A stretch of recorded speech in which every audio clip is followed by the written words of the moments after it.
अति सुंदर होता है मन अति सुंदर। राधिया!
और कुछ नहीं, आप हमारा यकीन कीजिए, ये बस स्किन का इन्फेक्शन है माँ।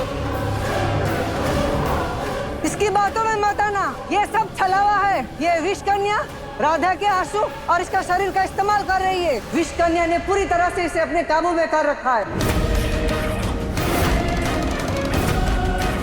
हे भगवान, हमारी राधा के अंदर विष कन्या! हमको तो 2-3 दिन से ही शक था कि जरूर कुछ गड़बड़ है, लेकिन आज हमने खुद राधा के मुंह से सुना कि वो विष कन्या है।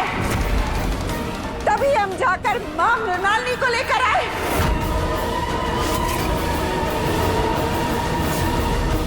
लेकिन अब ये शक्ति इसके शरीर से दूर कैसे जाएगी?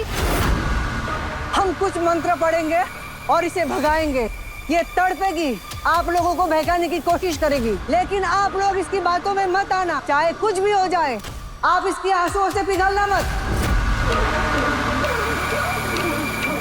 आप लोग समझिए ना, ये झूठ बोल रही है। प्लीज प्लीज बचाइए ना हमें माँ।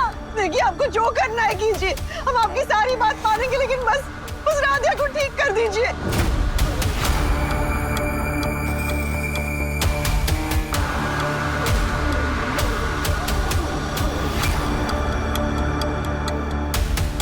इस बच्ची का शरीर छोड़ दे, वरना तेरी परछाई को हम जिंदगी भर के लिए कैद कर लेंगे।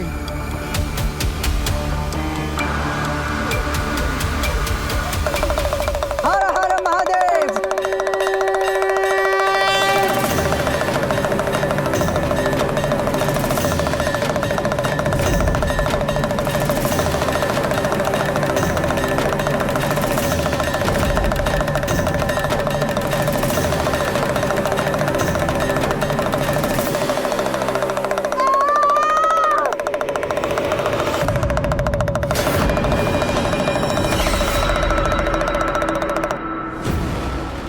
राधिया!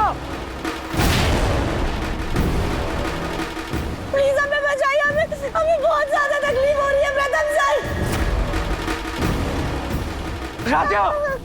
रोको इसे राख की शक्ल में मत आने देना। रुक जाओ, उसके पास मत जाना, वो विष कन्या है। राधिया! रुक जाओ प्रथम।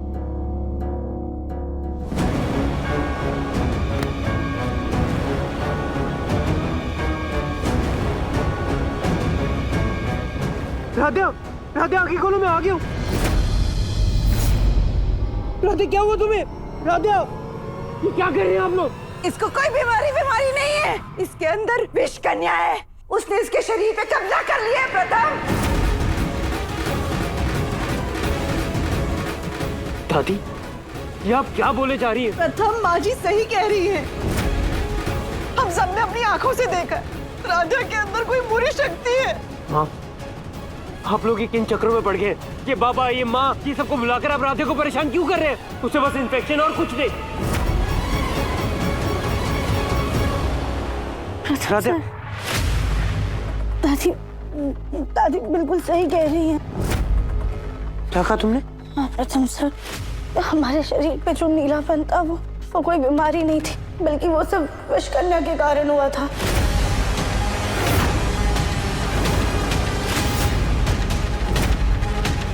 जब हम उस गुफा में कैद हो गए थे ना, तब से वो विषकन्या हमारे शरीर में घुस गई थी।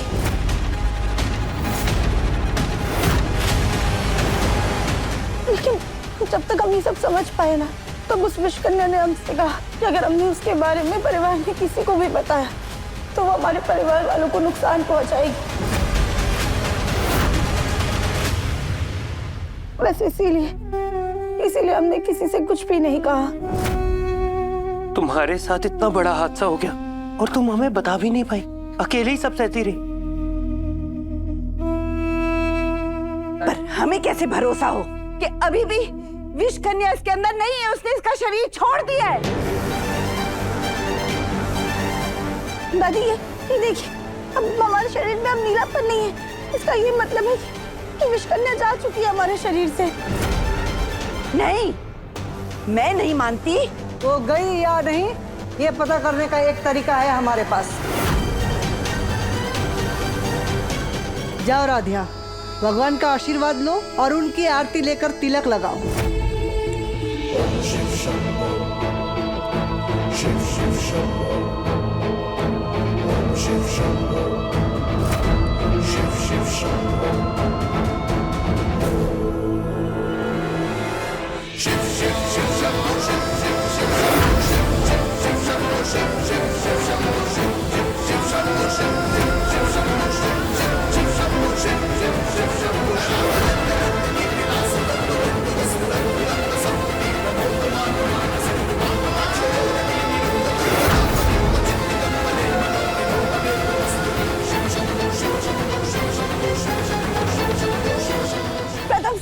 देखा आपने, हम भगवान का आशीर्वाद ले पा रहे, मतलब वो विषकन्या हमारे शरीर से चली गई। अब राधिया के अंदर से विषकन्या जा चुकी है।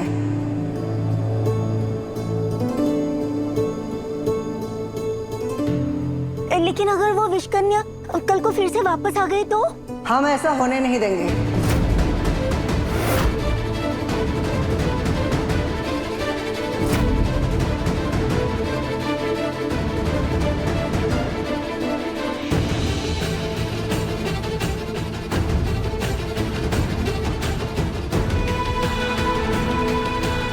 जब तक ये मौली धागा दरवाजा पर बंधा रहेगा, तब तक उस विषकन्या की आत्मा इस घर में नहीं आएगी। पर राधिया, तुम्हें 2 दिन के लिए घर के अंदर ही रहना होगा। तुम्हारा शरीर कमजोर है, अगर तुम बाहर गई तो विषकन्या तुम्हारे कमजोर शरीर का फिर से फायदा उठा सकती है।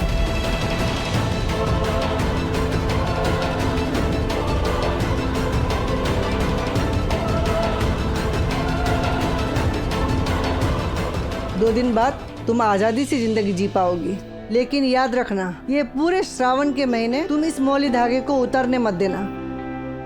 मां मृणालिनी, आपका बहुत बहुत धन्यवाद। आपकी वजह से हमारी जिंदगी से विषकन्या का साया चला गया।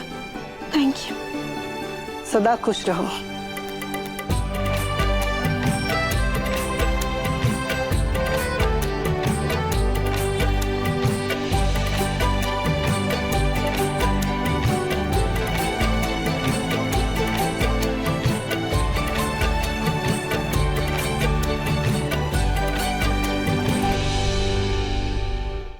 अति सुंदर शाम 7:30 बजे तंग टीवी पर।